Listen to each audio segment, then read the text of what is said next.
Amyuka Speaker Jacob Olanyansi bibapulira obutakulemeza nga ssente nga bakola emirimu gyabwe. It is professional work taken voluntarily and without payment. And for as long as it's a profession, it can do pro bono services. Ona bagambye nga tebanaloza kukya ssente basobola kufa ku bantu naddala abawansi. Put in place this law, create the relevant institutions and frameworks, and begin supporting poor persons access justice. Abadde ku lunaku bapulira babeerayo empeereza ku bwere giyite pro bono de okwetolera eggwanga ku bulundi guno olubadde wansi w'omulamu ogamba nti obukugu okubukuuma n'okulambika ensaasanya.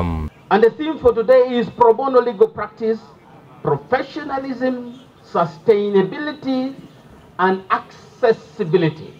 Ono omulamuzi Remi Kasule Wasisi n'awabula abantu okwebuuza ku by'amateeka singa babeera bafunye obuzibu. To you members of the public,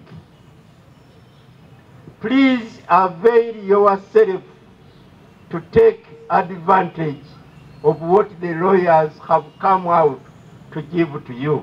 Batongoza n'omuyingo giyite apo bapulira banayita okuwa abantu obuweereza. Going to make it easy for people to access lawyers and lawyers to know what kind of people need what kind of services. Ye Minisitiri w'Obulamu Jane Ruth Aceng yanjudde enkola empya egenda okozesebwa okulondoola ettaka lya Uganda libadde likusibwa ne litundibwa mu DR Congo ne South Sudan. Enkola eyitibwa National Drug Authority Management Information System ng'egenda kubanga erambika amakampuni agakkirizibwa okutambuza eddagala okuva wansi okulituusa mu malwaliro. We are in the process of constructing a laboratory. It will stand a test of time. And I can tell you, nobody will give you the line. We shall give a laboratory so that when the people actually steal, that laboratory has got 3 towers. Whoever is stealing government drugs will have to repay, because we are going to make stealing of government drugs a very risky venture. Minisita Aceng agamba kyakuyamba kusiza eddagala erigenda mu mikono emikyamu. So I want to say thank you very much for the good work that you're doing and continue to do it the right way. Kyo ekisenge ky'essundiro ly'amafuta erya Total ewandiika kikubye amayumba agakiriraanye nekyonoona n'ebintu bya bukadde. Ekisenge okuwa kidiri namutika w'enkuba atonye aba Total badde bakusema zipayipo bwe batereka amafuta kyokka ne balekanga ekitundu kino tekiziddwa obulungi. Tugeze kusanga ekisenge kyamenye kiva mu ttaka lya Kapuko. Kapuko ye nejja nekkiriza ababadde bajjamu tanka zaabwe, tanka bwe zavuddemu ttaka nejja enkuba n'etonya n'emenya ekisenge. Kampani ya Toto Kapuko gye yaguza essundiro lyayo lino naye nga ffe bamu ku balandiroodi b'ettaka lino ne bajja basima. Bwe basimye nga bajjayo tanka z'amafuta.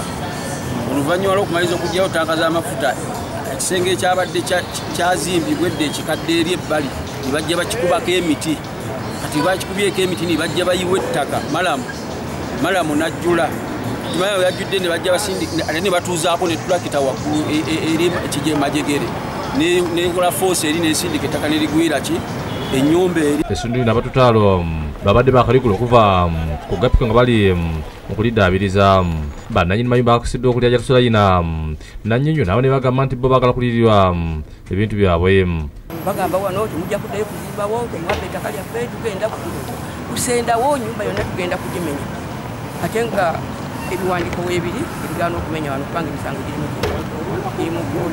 nasasula ennyumba eyo yagabanwa abantu basatu ettaka lya ssenga wange Razia Nang'onzi.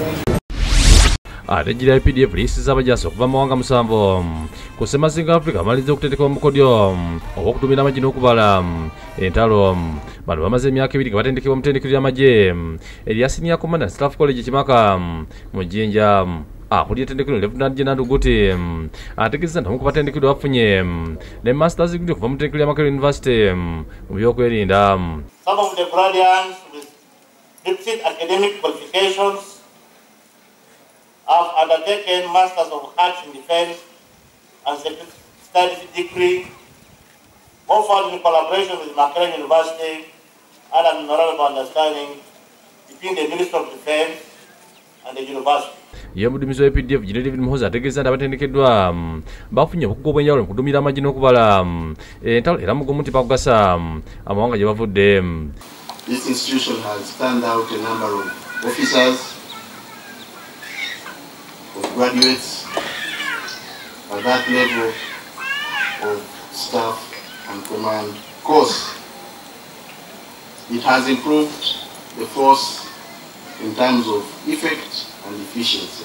Ate minisitiri w'ebyokwerinda Adolf Mwezi nga yakiikirira President Museveni asiimye enkolagana wakati wa Uganda n'amawanga amalala. So I wish to applaud this spirit of cooperation between our sister countries, which will eventually lead to the formation of the African Standby Force. Yemi yawakira municipality Julius Mutebi Nsubuga alambudde ebitundu bya Kaseko okulaba emirimu abavubuka gye bakobola okusobola okwejambo abo. Ebimu ku bifo byalambudde kuliko N&S Computer Training Center babangulira abantu abakulu n'abaana kompyuta. Abamu ku bakulembeze mu kitundu kino nga Kansala Rubino nakyo balambudde bwe bati ku ngeri gy'abamu abavubuka. Omukisa guno abantu baffe bagenda gukozesa bave mu betting basobole obudde bwabwe okubuwaayo nga bali ku kompyuta kibayambe n'okufuna emirimu. Meya Mutebi yasibye bonna abalala batandise okulwanyisa obwavu.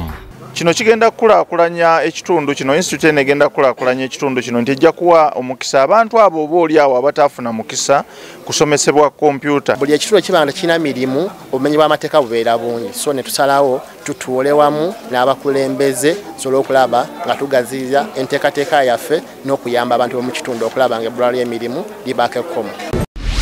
Babalina begattira mu kibiina ky'obegase ekyakibinga Coffee Cooperative Society bakulumidde gavumenti olw'okulemera okubakolera enguudo n'okuba emmotoka okutambuza emmwanyi zaabwe mu butale obw'enjawulo. Bano bakulembeddwa Amika Pokin Abdullah Kato bategeeza nti ebbanga lyetulidde bukya President Museveni abasuubiza okubakolera enguudo n'okusinga ddala olw'ekyabakuza misamu matete kusa n'okuba emmotoka eneebayamba okutambuza emmwanyi naye tebagirabangako. Olwaleero nga n'emmotoka gye bagigamba emyaka giyiseeko tegifunanga. Mukaseera ke kamu n'oluguudo lwennyini olujja mu kibinge bw'olutunulako wayita konteyina z'emmwanyi ffe twewuunya gavumenti. David Lukwatango ne manager w'ekibiina kino ategeeza nti ekibiina kikyalina basomooza bingi. Obudde bukyuka nga bwe bwagala olwekyo abantu tebakyasobola kupulaninga ebintu ebituukirira olw'okuba nti tebamanya nkuba lwe netonye yenkanaki. Baabali abanywedde bannabwakendo baweddwa certificate ng'akabonero ak'okubasiima. Ate aba banka enkulu olwaleero babitaddemu engatto ne boolekera ebitundu by'e Masaka okunnyonnyola engeri bakolamu emirimu gyabwe.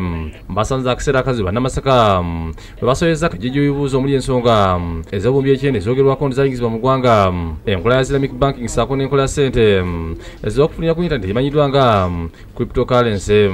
Cryptocurrency operate or in the case of any risk doing. Who's the answer? Where can such a person run? Bannayuganda bayambiddwa wa? Are they regulated? Ensinga ne bali ku Provalotero e Masaka. Ebiseera by'eggwanga lino eby'omu maaso binaaba bitya ng'okwewula kuyitiridde ate ng'okukasula kuli wansi nnyo. Amyuka Gavana Louis Kasekenda alungamiza nti mpawo ssente za nsobi ezaakubibwa ate ne zireetebwa mu ggwanga nga byogerwa. Eriyo kyenda. So no extra currency. Onesa mudende nkuli ya cryptocurrency kuba bo tebagima era nga babaginyigiramu bagende ku lwabwe. Cryptocurrencies bannange kanziremu tetuzirayisensinga era bw'obanga bakubbi bwabayo omuntu eyabbibwa olina kugenda ku poliisi. Asembezayo kulambula ku nkulu ya Islamic banking. The Bank of Uganda is also finalizing consultations to establish the necessary Sharia Advisory Council that shall oversee regulation and supervision of this Islamic banking segment.